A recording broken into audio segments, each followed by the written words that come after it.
is Wednesday. RawMikeRichards.com, broadcasting live from 234 King Street East in downtown Toronto in the palatial Pacific Junction Hotel. That's the best way of describing this place. Just look for the fountains. A lot of marble, too. And once you go by the polo pony pitch, that's where you'll see us. Actually, we love the studio. A completely glassed-in studio where most of the show we can look over and just see a bar. Well, on this show, it's not about raising the bar. It's probably lowering the bar. And there seems to be enough of that this day and age. And I'll be honest, there's just a lot of, and I've said it time and time again, but there seems to be a lot of anger out there, folks. It doesn't matter who you are or what's being said. Some of it, I think, legitimate. And then some of it, I think, just the day and age where it doesn't matter what you do or say.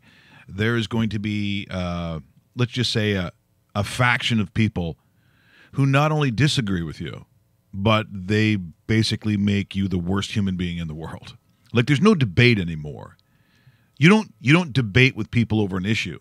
If you don't agree with one side or the other, you're the worst person who ever lived. That's why everybody's Hitler these days. Like, everybody's Hitler. Yeah. So that to me, quite honestly, is the toughest thing. It's why I think the issue of Art Briles, when those that and really to a degree, maybe you're not debating that much over it, just because it seems like a real obvious thing that should not have happened for the Hamilton Tiger Cats of the CFL. But Mitch Albom put out a column the other day about taking his kids to school, and he was telling these jokes, from the Detroit Free Press. He's been on the show before when we were running TSN. And he made some jokes, and the jokes weren't appreciated, but the way that they went after him, I've never seen a carving like that. All of a sudden, they referred to him as, the old man yelling at cloud shit. I mean, that's kind of how that was perceived. And I think, wow, that's just it's a tough crowd out there. I mean, granted, maybe you find that it is older in reference, but it's just the anger about it in which people convey their different ideas to each other. But that's really not what happens. Do you see on Twitter people exchanging ideas in some kind of debate? No, it's just anger. Rarely. Dave, it's just anger. There is no debate. Like, what does a debate team look like now at the higher-end universities that are very scholarly, that have a high level of academia? So what if Stanford is having a debate with Northwestern? Does someone get up there and talk about that they believe that the genesis of most things cultural started with the Greeks and the Greek philosophers, and they give their whole opening statement that 15 minutes long with beautifully worded, lots of verbiage, description, adjectives, perfect grammar, followed by then Stanford standing going, hashtag gay, hashtag nice take Hitler, hashtag old man yelling at clouds take. Because that's what we're getting to. I don't think there's really going to be an exchange at some point. It's just going to be, no, you suck. I don't know. Who doesn't suck? Shane Doan. Well, maybe now. But before he didn't. Yeah, hashtag, give it up.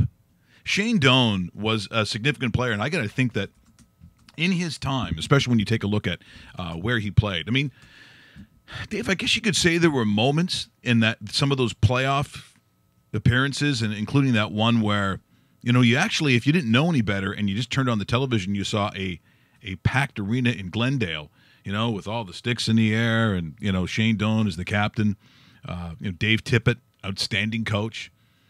But just think about the environment that he played in. If he had been significant in any other city. Now, look, I'm sure there are hockey fans somewhere in Glendale, or if you go in Phoenix, maybe you'd see a jersey. I don't know. Oh, you will. But you'll see a Doan jersey, yep. But let's say he stays in Winnipeg, and he is on a team of significance. What category are we talking about him in terms of his popularity? How popular is he if he's a Winnipeg Jet and they get some playoff success, and he's the captain in his prime, which he wasn't when he played for Winnipeg. No, he wasn't. He just kind of started off. By the way, he's the last remaining Jet 1.0 in the NHL, so now they no longer exist. We have. It's a sad. I should have had some music here. I didn't realize it was going to get so emotional. No, I'm just saying. That was last remaining. The last guy. Yeah, last guy. Just like Bartolo Colon, last remaining Montreal Expo in Major League Baseball. And he's not going to last long. Well, he stretched that out, my friend. Yeah, he has, actually. He's made the best of that. About 7 years longer than I ever thought he would.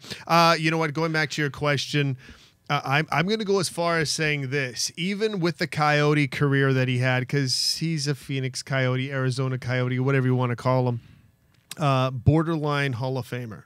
400 goals. Was part of an Olympic team that won gold in Salt Lake, I believe. Yep. Played on the national program many different times.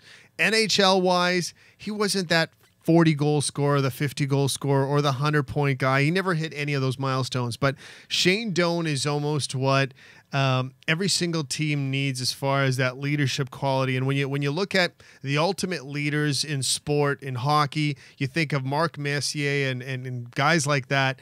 Shane Doan isn't Mark Messier. Nobody is. No. Nobody and is. You're not saying that. But Shane Doan is almost like that 1B.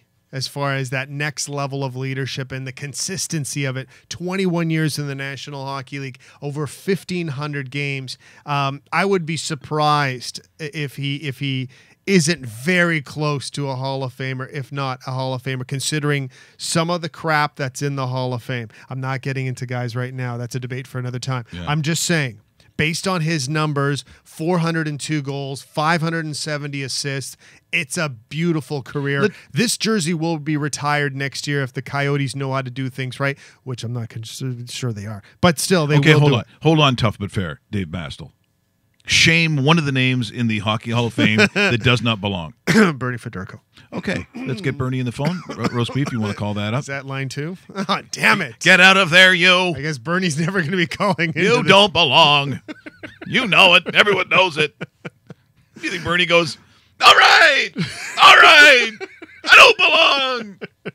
Shut up! Because a lot of people will sit there and say, Shane Doan's never ever scored 80 points in an NHL season, Dave. And it's like, okay, you're right. But Shane here it comes. Yeah, way to go, Dave. Hashtag Hitler. This is what I'm talking about. It is my Hitler take. There is me saying Shane Doan is a Hall of Famer. But I would say it's a Hitler take. If you had the mustache, you might be able to I don't know. Sway some votes. My hair's kind of long on the side. You don't know. I kept it there. You imagine trying to pull off the Hitler mustache now. No, you don't. Like you go into a Denny's. Ever. You go into like a Denny's or a Waffle House, and you're like, hey, how's it going? They're like, what are you serious with that? Like, no, how bad do you have to be as a human being where you eliminate a complete fashion style that human beings can have? Like, you can't have it. You go into Enzo, your barber, and you go, yeah, a little off the top and blah, blah, blah. See the mustache I have? I see. It's a beautiful mustache. Yeah. Can you make it one like that? Yep. Cut the sides. Get rid of the left and right winger. Maka Katsofa. You want to look like Hitler. Like Hitler has ruined it for other people. Even the Adolf name. That's why. No kidding. No kid his name Adolf anymore. That's why I look at them. It's a terrible name. I look at Coors. His name was Adolf Coors. It's like, hey, we're going to have a new beer coming out. No! And we're going to call it Adolf Coors. You know, I love where you're going with this. Let's just stick with the Coors. Let's drop the first part. Beer by Adolf. Drink it! No! All right, we're moving along now. Let's move it along. Everyone's friends here. Yes. Actually, they're not friends, apparently, because I'm going to talk about Art Briles. Oh, no. Art Briles. See, there's another one. What name are we going to put on him? But the reality is, it doesn't matter what name you're putting on him. He's just not going to be a coach of the Hamilton Tiger Cats. Or any other team in the world. Well, apparently, they're saying that he has this letter. Oh. Now, this is what I don't understand. Uh-oh. that this letter, he possesses a letter that allowed him to seek employment. Who is this? Who's allowing this? Like, what is the the governing body or the who's saying? Is it from his mom? I was going to say, is it If Mike you're reading Richards, this, yeah. Mike Richards filling out his own It's like permission slip in high school? the old Welcome Back Kotter. Remember, sign Epstein's mother. Please allow Art to seek employment with another football team. Signed, Art Briles' mother. What is this? What is going on? Whatever it is, it didn't work. The backlash is still. The reason we're talking about it today is because major American broadcasters are still carrying this thing. And so when you take a look at, for instance, ESPN, where they're still debating the relevance of the story, in which in that business, Dave, and you've worked on it certainly more than I have. In fact, I haven't worked on it at all, where they say a story has legs. I don't know how much further it goes, but now the question of, can anyone hire this man? I mean, anybody. Because they debate, and this is mostly south of the border, the Americans do, that it would have been okay for him to accept a professional job, especially in Canada, as they say. But there are some still opposing views. This is, now is it Max Kellerman we're going to see here? This is courtesy of ESPN in this debate. And, of course, I agree with him. I'm not sure who the other gentleman is. Does it say who it is? Because I don't have it in front of me. No. So, anyway, from ESPN, here's the debate that they still continue to get into. And you can see there still is a little bit of a split on whether Mrs. Art Briles' mother is allowed to write these letters to allow him to coach. For Art Briles, it looks like at the very least there was a horrible culture at Baylor. It looks at the very most as perhaps he covered things up or subverted processes of investigation. If that's the case, Art Briles has no future, should have no future in college football. But I do, and I think I've been consistent on this program in this fact, believe in second chances, believe that human beings should not be driven out of entire industries for mistakes. And I think professional football, and specifically probably Canada, is a decent place for a second chance. But I just don't like social media guiding our decisions. I like the principle you're stating. I agree with that. But I think here is not the time to stand on that principle because the details also matter. And in Art Briles' case, I didn't do anything. First of all, Paul Feinbaum's point is a good one, I think. But then, forget about the leap, but then even put the legal issues aside. I didn't do anything wrong. Okay, fine, I did something wrong. But I'm not going to stand here and apologize just to make myself feel better. It's like you finally gave a mea culpa, and even then you're like, but I'm not really going to do this. In other words, I'm already past it. I've already fessed up to it. Now I'm moving on. Dude, you got to give everyone that moment where you go, I am sorry. I messed up. No ifs, ands, or buts, period. Later you come back and say, look, I've already apologized. But his attitude was of defiance from the very beginning. Again, leaving even the legal stuff aside, he never really owned it in a way that satisfied people. Now, you can say that what does that have to do with the due diligence that they did? But I would respond by saying they didn't consider all those factors, including that one. And in other words, I think their due diligence was lacking. So the details here, details must be specific. And though I agree with your principle, they should have the backbone. Not if it's defending a bad decision or not if it's defending a bad process. And I think that was a glaring oversight on the part of the CFL team.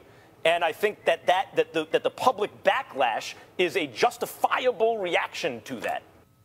And not overly surprising. So, of course, when you're talking about football and the overall premise of what do the experts think? What do some of the all-time greats think? Love to talk to Peyton Manning about the Art Briles situation. Peyton, Art Briles not coaching in Canada. Surprised or not surprised? Well, first of all, it's great to be back on Raw Mike Richards, so we can say, hey, Dave, you got a big cack. Yeah, you got a big wanger hanging out. You banging broads. but seriously, I don't know what that team in Canada was thinking. The Hamilton Lion Tigers or Tiger Cats. Whatever. Yeah, okay, whatever.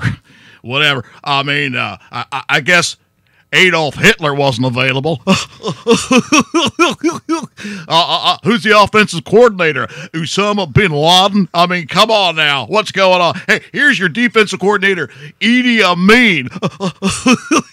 Because I got to tell, I don't understand it. I mean, I saw what he did in Baylor. There's no question he got a great offensive mind, but it's just offensive that team would hire him. I got to be.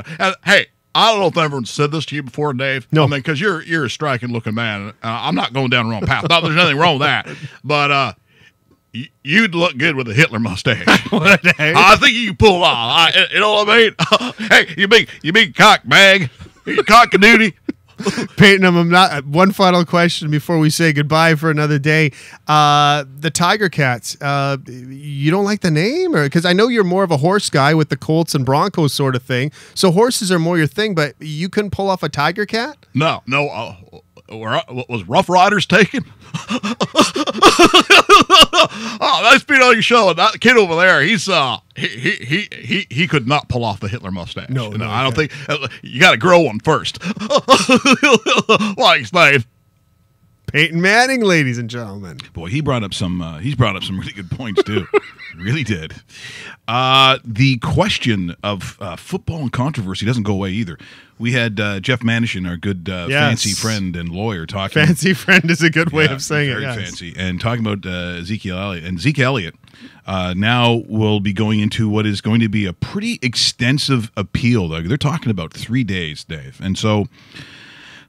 Looking at the what will be testified, I guess, against him. Mm-hmm. You know, you've got Jerry Jones going, "Hi, there ain't no evidence. I want to hear this. You must have quit. We must have quit." But this is what Jeff said. He goes, you know, if you're looking at the power of the NFL to be able to suspend him for 6 games.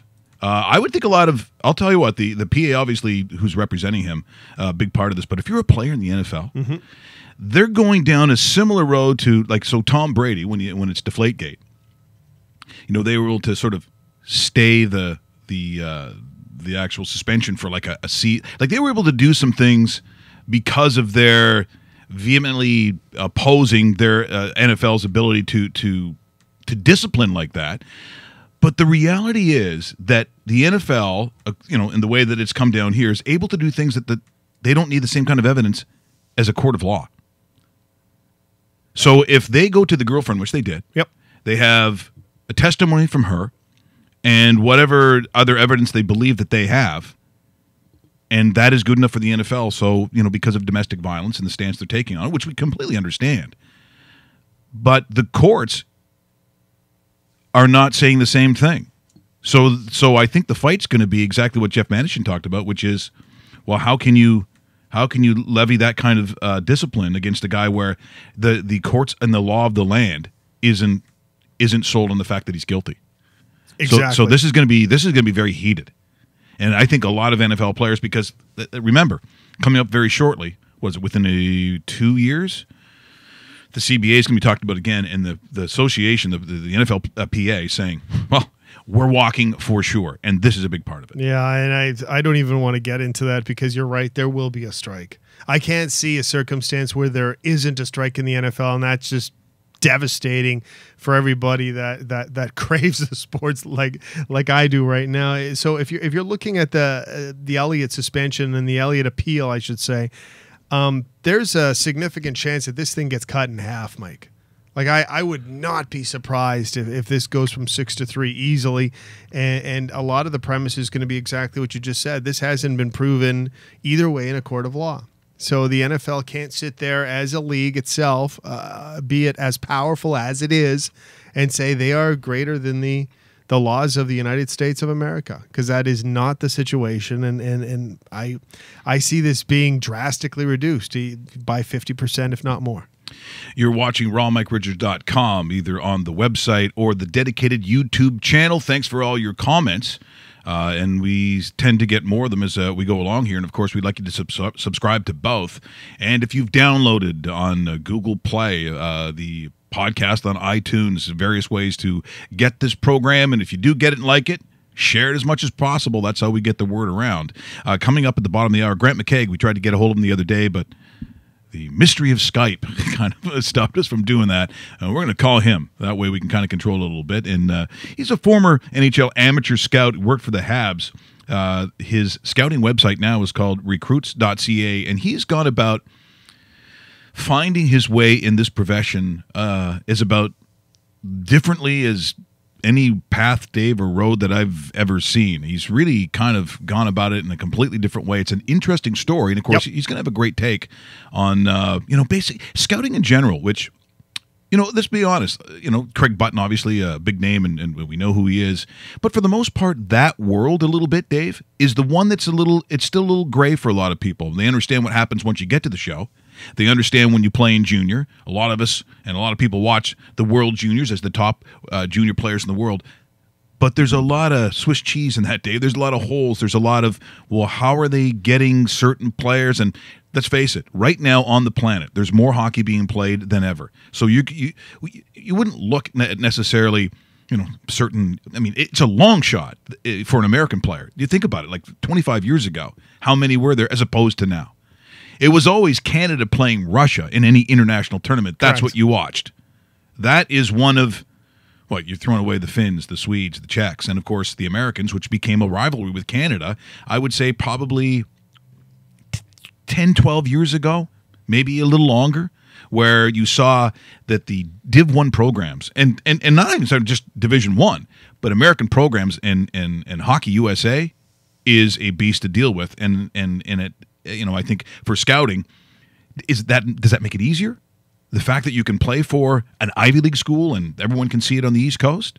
Or does it make it harder because there's that many more players to scout? Because I think there's more hockey players at a higher level than there's ever been. Yeah, the great questions for him. Also, I'll be curious to get, I guess, his perspective on some of the guys we've talked to on this show. For example, an Owen Tippett. I was trading off text messages with him yesterday about heading to camp. He's already packed to go to Florida for that first NHL camp, and just to imagine the teenage years of I'm heading off to an NHL camp. So it's about to happen. He's a first-round pick, and he actually got back to you the other day. Yes, didn't he? yes, he did. And so we'll have an evaluation of his chances. I think he's going to be personally playing for the Steelheads this year, and the Steelheads are going to win the OHL this year. They've already stacked their team with a couple trades and so forth. So I look for big things from them. But in the future, Owen Tippett's going to be a significant piece of the Florida Panthers franchise, and it's a guy that we're getting to know pretty good on this show. Before we get to Grant, by the way, we'll be calling him in Montreal, where he still is and still where he develops his scouting website, recruits.ca. Major League Baseball and Giancarlo Stanton. Not only has he hit his 51st home run of the year, Dave, it's his 18th home run of August. Not bad, eh? Of August. Now, he had the huge slowdown the other day where he didn't get one, which is, it's like, wow, he's terrible now. Well, what's happened to the slump with Giancarlo Stanton? No, he gets right back at it, and this is courtesy and property of Major League Baseball and Advanced Media Major League Baseball. About 87 miles an hour, throws it about 30% of the time. Breaking ball, Stanton drives it left field. That is 51, way over the Marlins bullpen. Boy, oh boy, Giancarlo Stanton picked right back up. A little bit of a slow night last night, but right on time tonight, number 51. Once again, property of Major League Baseball and Major League Baseball Advanced Media. And any way you look at it, Dave, I mean, his ability to do what he's done, it's almost a shame a little bit that it's Florida. I mean, I know that's... No, it is. It's geographically You're biased. Absolutely right, it is. It's disappointing that he's sitting there and he's not in a Boston, in a New York, in a Los Angeles, because... Yeah, people are going, sure, that's what the Yankees should get, Dave. Okay, the Mets. No, but it's like, it's one of those things where he gets fairly good recognition, but the level of recognition at the world scale would jump significantly if he was in a Dodgers uniform or a Yankees uniform or a Red Sox uniform. There's even some talk, and I don't want to get too far ahead here because it's not confirmed or anything, but the Miami Marlins are the type of team that when they hit a certain point, they will dump players, even in their prime. I would not be Well, surprised. we've seen them do it before. This wouldn't be a first. Exactly. I would not be surprised if this guy is in a different jersey next year.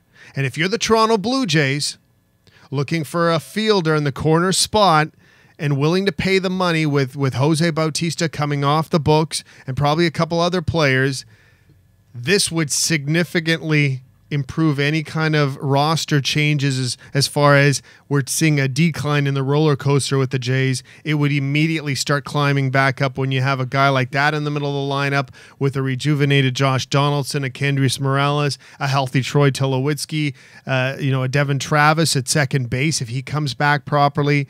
Man, what a significant upgrade and a total turnaround if this team could actually do something like that. If they did something like that, what it also says is that they are serious about winning. Yes. The Blue Jays, who probably now will it be from tip to tail that the Blue Jays would be in last place, like the entire season. Crazy, eh? That is nuts, and lead Major League Baseball in attendance.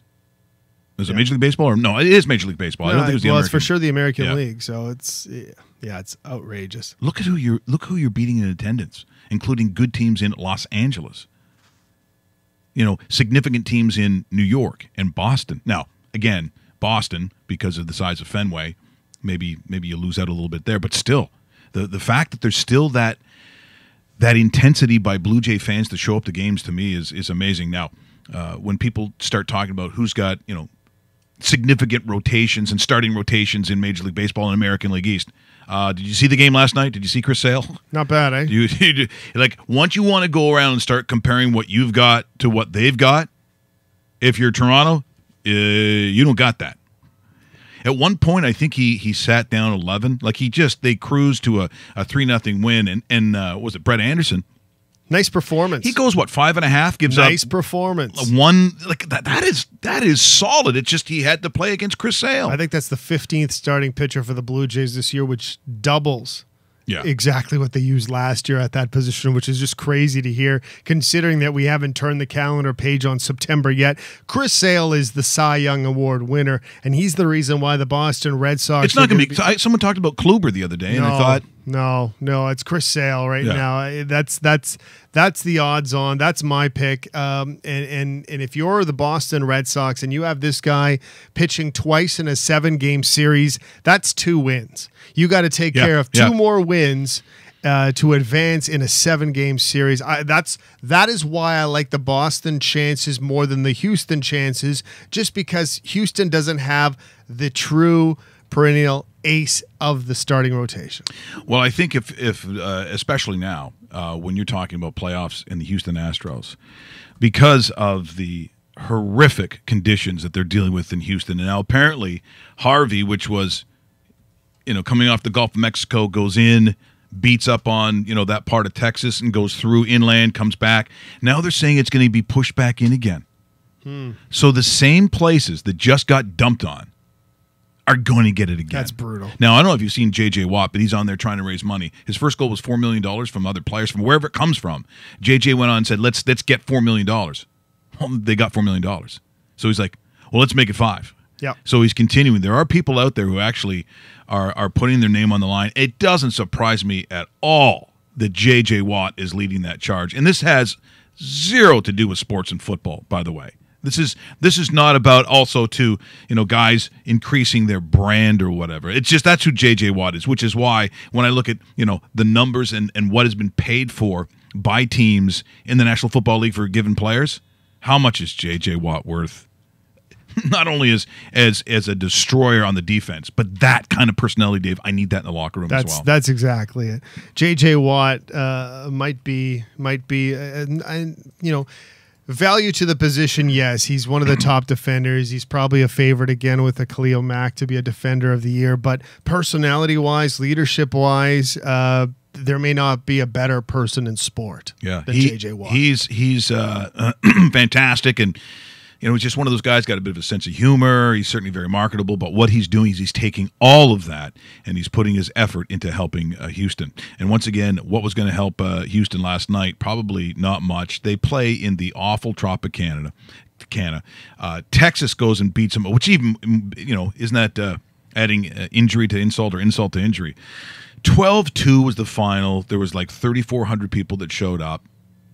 I'm taking a look at a team that was supposed to do something this year because of almost a gaudy record in the regular season.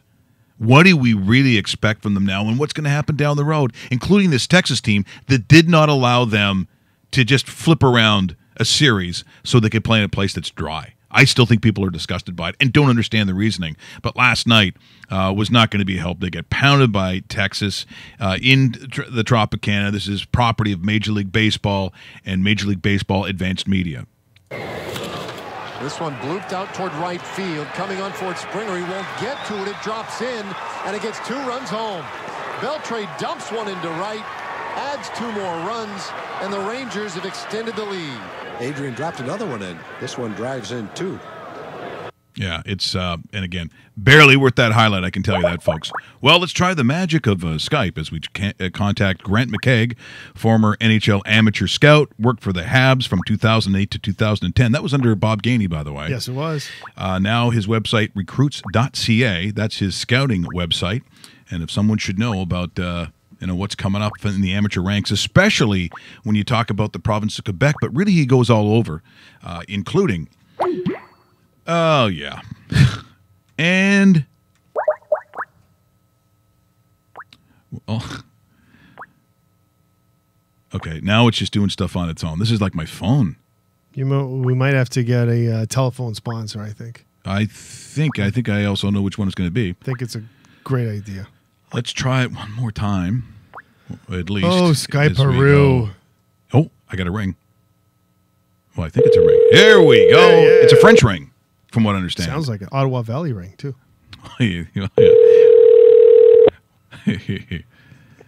Hello? I am looking for Grant McKegg. It's Mike Richards from rawmikeRichards.com. Hey, Mike. Hey. Glad we finally hooked up. Well, hey, and this was our second attempt, too. Skype isn't exactly... If I'm a scout right now on telephone, Skype ain't making the team. Let me just tell you. Hey, it's finally great to get a hold of you.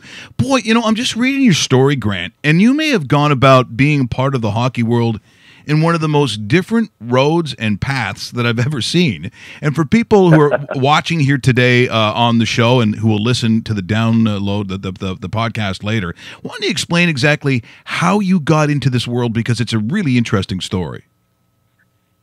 Are we on the record here now? Yeah, we are live and on the air. We are live. Oh, okay. Absolutely.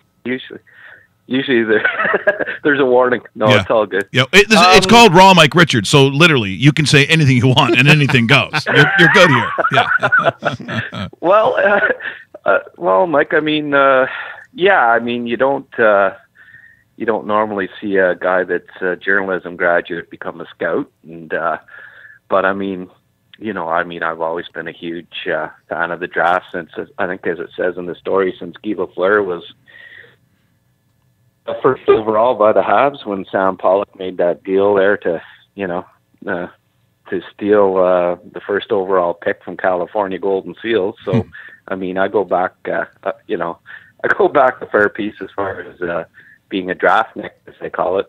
I mean, I always followed the draft and, was a big Habs fan growing up. And, when I got into journalism, I eventually, I got publishing newspapers, and I kind of saw with the advent of the internet that things were kind of going away from, the publishing. Print publishing was kind of dying, or going to die.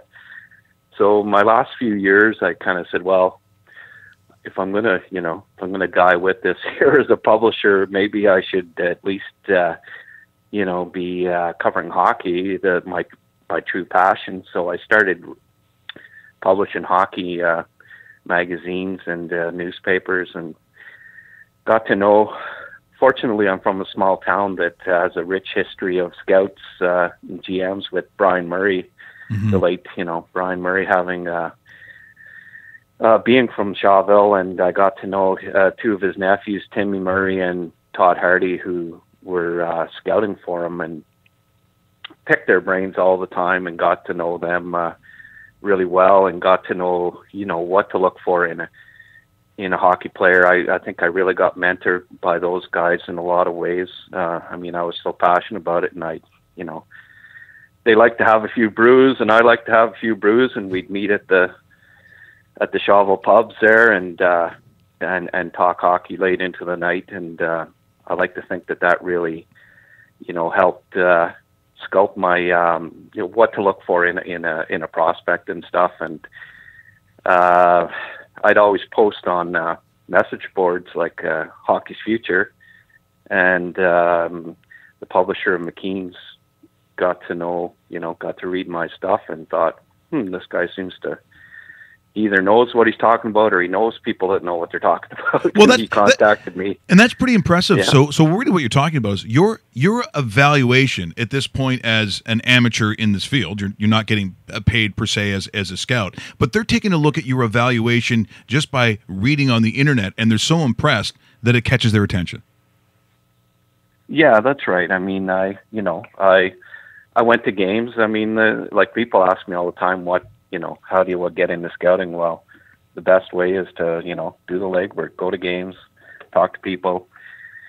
If you can get to know a scout, pick their brain as much as you can, and get mentored and learn, work hard. And I posted a lot of prospect stuff, and Ian Morrell, the publisher of McKeen's, liked what he read and approached me about scouting for McKeen's. And I got out of publishing at that point, but I told him, well, I'd like to publish a draft guide for McKeen's if you're gonna, so I right off the bat there, we did a monthly magazine, a draft guide every month, and then at the end of the season did that the first year, but it was a lot of work and not a huge return. We only did a draft guide yearly after that, but it was a good experience. And I got to know Trevor Timmins through McKeen's.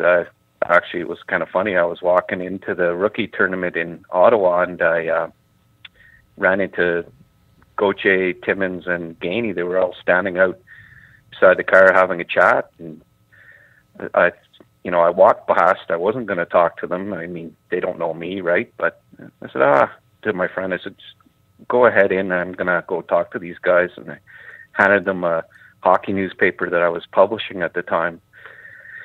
Sorry, that was before McKeen's. I guess when I first met Trevor, I was still doing a hockey publication. But that's when I had first touched base with Trevor. And then when I got working with McKeen's, I kept in touch with Trevor, and he liked what he saw and heard from me as far as prospects go. I mean, I'd go see a guy and, sometimes change his mind on him from what his scouts were saying and stuff. And he ended up hiring me part-time with the Habs when Bob Gainey was there. So I got a couple of years in with the Habs as a part-time scout before Gainey left, and Gauthier came in and kind of he was real tight with the budget, and he got rid of 2 or 3 scouting positions, including my part-time one, just because of budgetary things. And so I went back to McKeen's and worked with them for a few years, and then finally last year I decided, well, I want to start my own scouting website up, and I have enough contacts, I have enough experience, enough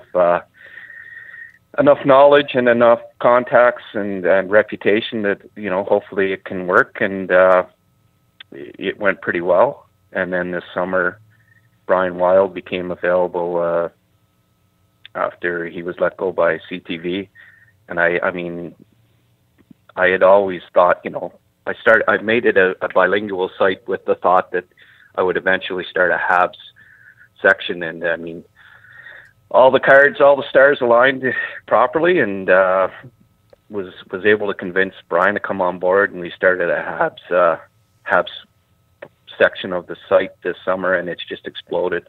Yeah, I believe it, and Brian's the right guy to have. Great to talk to you, Grant. David Bastel here. I wanted to kind of get an evaluation of some of the guys you've seen in the last number of years that I guess are going to be deemed Calder worthy this year. And I guess at the top of the list, we hear a pretty good little player out of Arizona named Clayton Keller that seems to be one of the odds-on favorites to hoist the trophy at the end of the year. The thing about this year's or at least it appears right now, this year's rookie crop is there's not that Matthews or McDavid or Eichel or Laine or guys that are going to just stand out and kind of run away with it, or at least they appear. It appears to be that direction. Who are you looking at, and who should we be looking at as hockey viewers about the first-year kids that are going to make a pretty nice impact in their first National Hockey League season? Well, that's something I always find that's pretty unpredictable. It seems like you make a list. I mean, I did it with McKeen's for a few years where, these are rookie candidates, and then ends up being about the 20th guy in your list that ends up, breaking out. It's, they're all at different stages in their development, and there always seems to be surprises. Like, Gus Asper is a good example in Philadelphia. Who would have predicted that he would have his the season that he had to start? There's always good candidates. I think Keller's a really good. I think he's more ready than Dylan Strome, for instance, in Arizona, and I think he'll get a top 2 center spot. And certainly, for my money, I think he's such a talented kid. He'll get power play time. He'll get top 2 time, I think, and he'll certainly be in the running. For me, Kyle Connor out of in Winnipeg, I think is going to, from what I've heard, from my inside guys with the Jets, that they're going to keep him up all year and let him work through any warts there might be defensively. He made the team out of camp last year, but he wasn't quite ready. But his rookie year in the NCAA, he should have won the Hobey Baker Award. He was amazing. Yep. And then last year, he had close to a goal every second game in the AHL as a 19, 20-year-old. So, he's only shown the offense, whatever league that he goes into in his first season, he adapts quickly. And I have a feeling that he'll get a top 6 role, certainly before the end of the season in Winnipeg. And they have such a deep top 6 and promising top 6 that I think he could end up. I think he'll be in the running. He's a really good bet for me to be in the running for the Calder. Yeah, he's on my list. Yeah, hold on. You realize that Dave's from Winnipeg. Is that just sucking up, Grant? Because I gotta throw a flag. Well, no wonder he's on his list then. Yeah, I was gonna say you're reading it here, man. I have, and then I also have down like we saw in Columbus for defensemen last year, and what they did as far as surprise. It would not surprise me if a Thomas Chabot in Ottawa actually makes a mark and does something, considering how prevalent he was in the World Junior and the impact. I personally think that a Thomas Chabot might have even been able to fit into the Sens lineup during their playoff run that nobody expected to go to the conference final, and he probably would have fared pretty well for himself too, considering the player that he is. Yeah, Chabot's got great skating skills and offensive skills for sure. I think he still probably needs a little bit of muscle and work on his defensive game before he's a 20-25 minute a game NHL guy. If you watch the Memorial Cup, he wasn't against the top junior teams in a really intense battle there. He was at best average, I thought. So I'm not sure that he's quite ready yet. 20-year-old defenseman, it's a heck of an adjustment at the NHL level. Like, even Provorov didn't win the Calder last year, and I think Provorov's a better defenseman than Chabot, all around. I'm not, entirely convinced that Chabot's going to be a great defensive defenseman, but certainly the offensive skills are going to be there as far as he's a great skater and a lot of natural talent. I don't think he's going to be in the running for the Calder, but certainly wouldn't shock me if he ended up being a good candidate. We're in conversation with Grant McKegg here on rawmike.richards.com. He, of course, he's explaining in depth and great detail, some of the amateur scouting, as he does have his site, recruits.ca, and, of course, worked from the Habs from 2008, 2010. Grant, just curious, just how that business has changed, and must have changed so drastically. I'm sure there was a time years ago where you could maybe find a guy in Europe that no one else knew about. Maybe you could find that phenom that is somewhere in the States that was unheard of because there was no film or tape on the guy. Maybe the place was just too small. And in this day and age, obviously with the advent of the internet, you got to think that trying to find someone that someone else doesn't have an eye on, it's got to be literally impossible, which is why I'm still so, I go back to, the Datsuk and Zetterberg draft with what Detroit did. How did they do it, Grant? How did they find, at 133, how did Jim Devellano, for instance, how did this happen? Was it just the fact that, these Russian kids, weren't as heavily scouted? Was it technology? How did they get a beat on these guys when everyone else obviously completely missed the boat? Well, it's not like they were second-round picks, so they didn't think they were going to be as good as they were either, right? So, they got them late. There probably would have been another team that picked them in the 7th or 8th round too. Just, it happened to be Detroit that lucked out. They had a great European scout, obviously, and he picked a few gems. They got Lidstrom too from Sweden. Don't forget Zetterberg and Lidstrom with their scouting staff that was in Sweden. So obviously, I think kudos have to go out to their Swedish scouts at the time.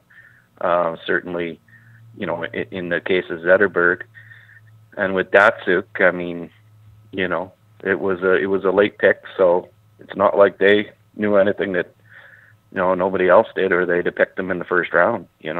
So it's a bit of a luck of the draw that.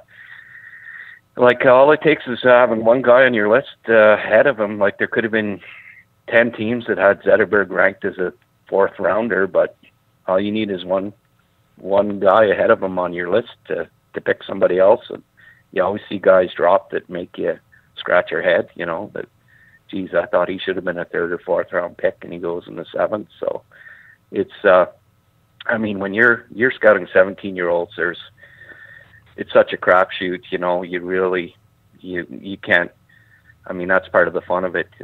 There's no way you can predict what these kids are going to look like in 5 years in a lot of instances, especially after you get through the top 60 or so. And that's part of the fun of it for me is it's just such a mystery and so much intrigue.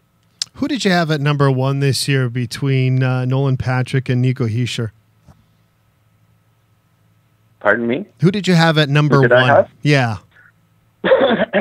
I had Hischier number 1 from probably November on. I was the first person to rank him ahead of Patrick. I love the kid. There was a weekend in November, the Remembrance Day weekend, where he had 9 points in 2 games on 2 games in Halifax, where he was just on a different level. And it was at that point that I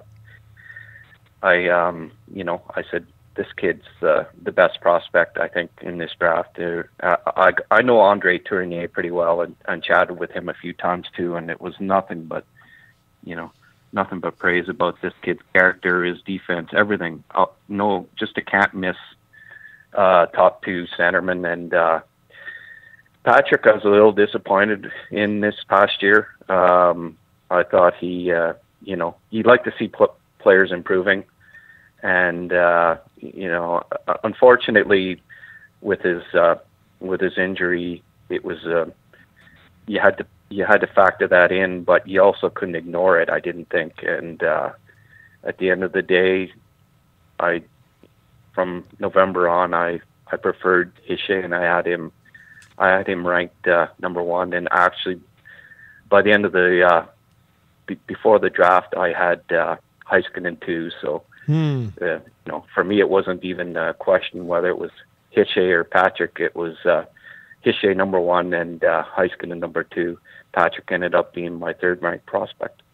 Hey, Grant, thanks so much for joining us here this morning. Really appreciate the time. Interesting stuff. And again, as in a lot of sports, but anyone who thinks that a guy is a blue chip, anyone that's that 5-star athlete in any sport that's going to go from one level to the other and be a bona fide star, as you know, it's really difficult. There's no exact science to it. I mean, I guess there are trends. Sometimes there's a lineage to a player, that whether it's parents, a brother, I guess it can lend itself to saying that there's going to be something substantial. But the reality is, even though, let's say, a Willie Nylander has all the right DNA to do what he's going to do, there's no guarantee that in the show it's going to happen for them.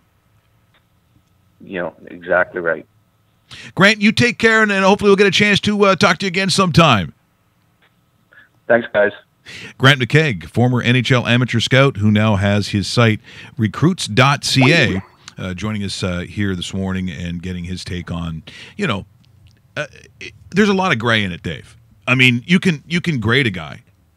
You can look at a quarterback in college who wins a bowl and has all the attributes that would work in the National Football League, and then all of a sudden Ryan Leaf isn't as good as you thought. Like that's just how it is. And so when sometimes these in some of the blogs and some of the fans talk about a guy coming up, or they take a look at the grading that the scouts have given the guy, in junior, that does not mean, like, how many years generally are you going to wait for a guy to be NHL ready? Bingo. Like, I'd say on average, it's at least 2 years and probably 3.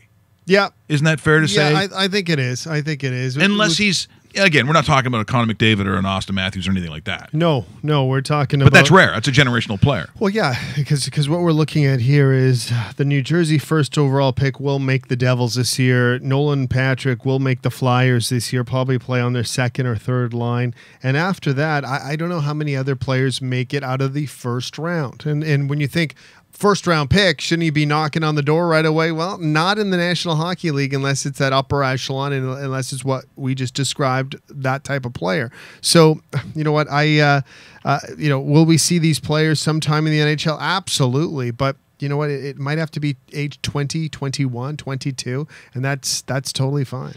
Like, you hear names even growing up, and I think some of them, you can grade on what you thought of them as professionals, but, I look at a Jason Spezza. So scouts and media was all over him from the age of, I'd say, probably 15, at least 15. Probably fair, where he's from. Maybe it might even be younger. And so you live. Younger, I'd say. Yeah. You live with what is supposed to be potential. And I think also, when we take a look at the fact that the World Juniors are so prominent in that sport now and basically worldwide, but what the intensity here is in Canada. I'll always go back to that Angelo Esposito camp that he had, and just how brutal the media was, and that quite honestly pissed me off, because at some point, when looking at these, 16, 17-year-olds that you're talking about, there was headlines, and a lot of it had to do with what they felt was his conditioning at the time. That's what they felt. So stuff like, not the next one. That was like in the headlines. That was the kind of stuff they were putting on this kid. And he emotionally, I think, just at some point couldn't handle it. And I thought, that's garbage. They're not a highly paid second or third year guy that someone acquired in a trade that's getting an enormous amount of money, where you can sit there and go under that kind of scrutiny. I think as a 16 and 17-year-old, even though I get it, I see what happens in the States, went to school there, lived it, like I understand. Well, it doesn't mean you have to agree with it, and I don't. And I think actually, to be fair, I don't think we're that nasty anymore. I really don't see a lot of nasty stuff about our junior kids, but it is Montreal, and they can take a different angle. Certainly, as we know, it's not a bias. We've seen it a lot. But I just go back, like, remember the name Tony Tanti? Yes, Vancouver Canucks, number 26. So he scored, I think, in junior. Yep, 1 million goals. I don't know what it was. I think he scored 100 goals a game. So there was all this put on him in junior. I think, was he a general? He might have been an Oshawa general. I'm trying to go back. I might be wrong on that one. And then he gets and has a pro career. But But the comparison that you're trying to make from Junior, again, there's no guarantee that he's going to do what Ray Ferraro. How many goals did he get in his last game or his last season with the Brandon Wheat Kings? Yes. Was it like 102 or something, or 90? It was crazy. It literally is the century yeah. mark. Yeah, like it literally is crazy. And he went on to have a certainly very viable NHL career, no question. 108. That's what he got. 108 goals. Okay, let's see what we can do this year. Maybe 110. No, it's the show. It's not. It doesn't lend itself for that kind of trend. And it was interesting talking to Grant. There's a lot of players that I think, if you just can have a substantial career. So who we put on that list as let's say one of the World Junior kids that comes out there. So who was a pretty good junior player that is a decent NHLer but not a star? Who are you putting in that category? Roast beef? Who are you putting in that category? Jordan Eberle. Like I don't. Do you think his career really is? He's not. Well, it is a I guess I'm saying substantial. But he's not. I don't think he lived up to the hype he had in junior. Well, and do you think part of that was that ridiculous World Junior tournament they had? I mean, it's where he scored a gazillion highlight reel goals. They all were highlight. In fact, his first goal ever as an Edmonton Oiler might be the best first goal of any first-year guy I've ever seen. I'm like, all right. And then all of a sudden, that's what you think. Like, where do you put, for instance, does that mean we put Taylor Hall as a fail? Because I think that's pretty mean. No, I still put Taylor Hall as a good NHLer. I don't, he's very, very good player with the Windsor Spitfires, but it's still a good NHLer, and I still think that a Taylor Hall could be an all-star if he finds the right center iceman, and maybe we're looking at him right here with this first overall pick in New Jersey, because New Jersey, not a very good team, not really blessed in the category of playoff type team. So because that was the Taylor-Tyler draft, yes, right? It was. Yep. So very often they're just going to compare those two, which again in circumstance may be an unfair comparison. What do you think, Roast Beef? Taylor Hall?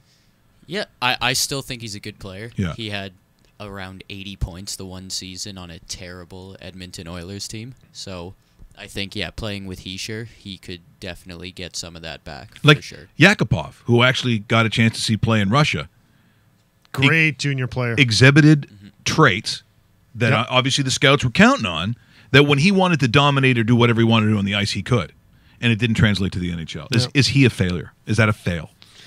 Well, I think the book's still out on him, even though he's kind of searching for his NHL life. I think he's still going to get a chance, considering he was that number one pick. But he's knocking on failure's door if he doesn't do something in the next year or two. It's funny, we're talking about Angelo Esposito, and that was actually a really good example, considering he never even got a sniff. And as far as, within the last couple of years, he was playing in the Serie A for an Italian team and actually doing okay. So if you look at, a top 10 NHL pick, playing in Italy professionally. Yeah, but think of the Bella Figa he's getting over there. That guy's true. amazing. He's mint. Roast Beef, I know you're just dying to get in here. He has the right name too, right? No, I guess the biggest one I would say is Alexander Daig. Wow, great. You're saying is in terms of the great busts. Yeah. Yeah, it's what, but he also kind of recreated himself too. He came back in the NHL after he was supposed to be there, dropped to nothing, came back and turned into that checking type forward. But as far as when he was in junior, scoring a gazillion points and breaking all sorts of records, people thought that this was the guy that was going to surpass a Mario Lemieux. And as far as that French Canadian that's going to do something in the NHL, there's so much pressure, and that wasn't the case. You can even look if you want to look in our own backyard.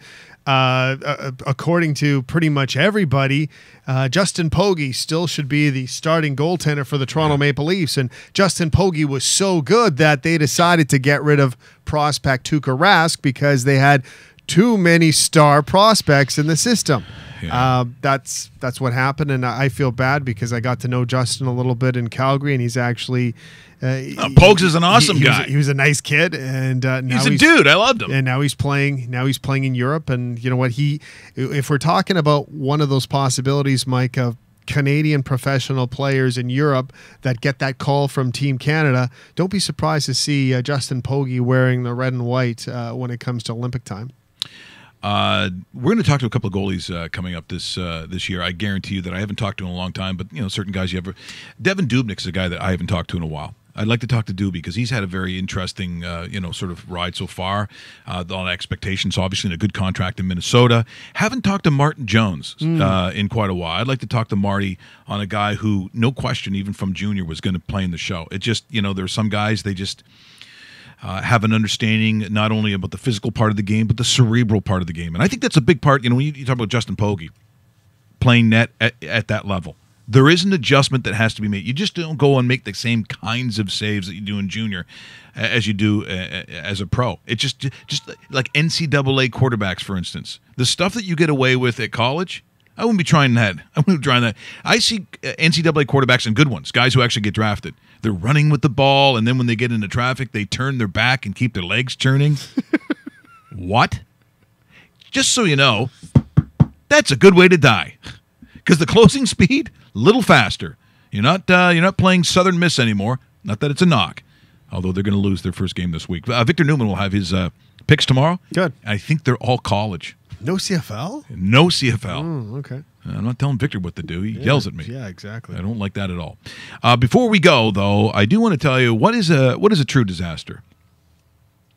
Russell in a nightclub? That's number one. Okay. Number two, when you're such a heavily touted young tennis player, and as you know me, I don't know what goes on in tennis.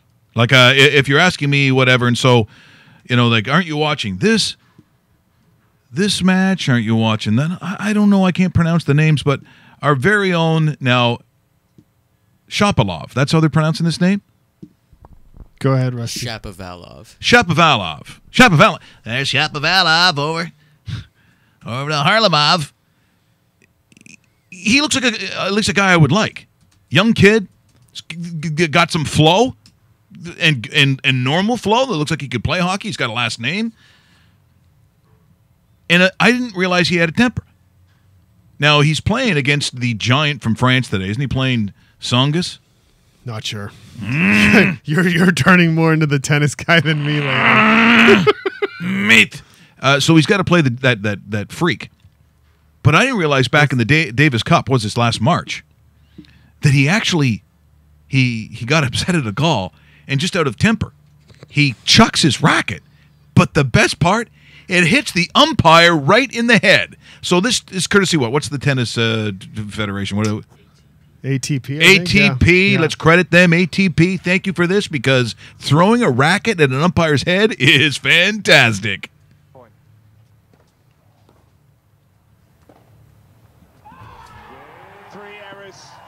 Ooh. Can you crank that sound? That's I don't know if. So there he goes. He puts his hand over his mouth. He's very upset. He took his racket. Oh my goodness. Oh my goodness. Oh my goodness. Oh dear. This is something that you just don't want to see. This is Absolutely. the worst nightmare.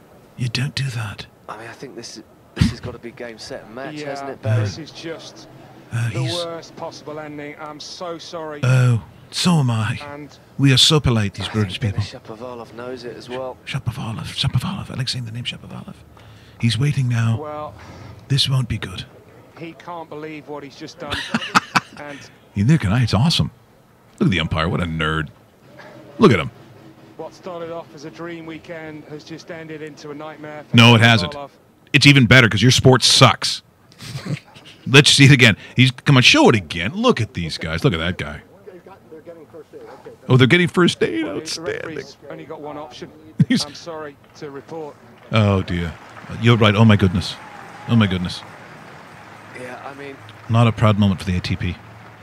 In circumstances like this. And here comes Hulk Hogan. Even if something like that is accidental, as that clearly was, Barry.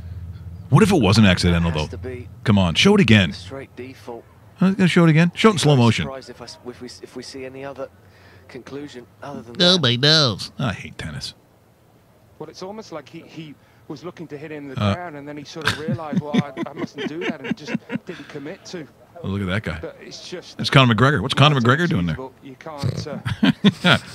He'd go up and just clock the umpire. That's what happened just there. Hope the umpire's okay. Oh, he didn't take it easy. Don't worry, Dennis. Really hope that the umpire is There's okay. Charlamov looking at what he has just done. Very upset. I can't believe they didn't do a replay. Are you serious? We're not going to get a replay on this? Stop crying. Okay, this is going on forever. I thought there'd be a replay. Okay, that's brutal. Yeah, it's the ball, not the racket. That's brutal. Okay, forget that then. Okay, so I'm gonna save the soccer thing for. Are you looking for the highlight or if the replay? Did they not do it? Okay, right. Let's see if we can get the replay. Here it comes again. Yeah, and here we go. The replay of what happened. Yes. Oh. Oh, terrible. All right, that's enough of that. But now tell me, do you like him better now? Yes. I'm going to watch him, so he should try to get Songus. Like, if I'm him, I'm giving the butt end, like when they go to shake or do whatever at the beginning or whatever you do in tennis. What do you make out? I don't know. That sport is horrible. I'd never watch it. We've played a lot of tennis this week. Yeah. Well, I don't. I think that now I'm going to say Sharapova. Sharapova was good. That's a good comeback. Yeah, that's a good comeback. Yeah, you don't mind that, but good luck, Dennis. Oh, Russell, don't be afraid. He does not, loud noises.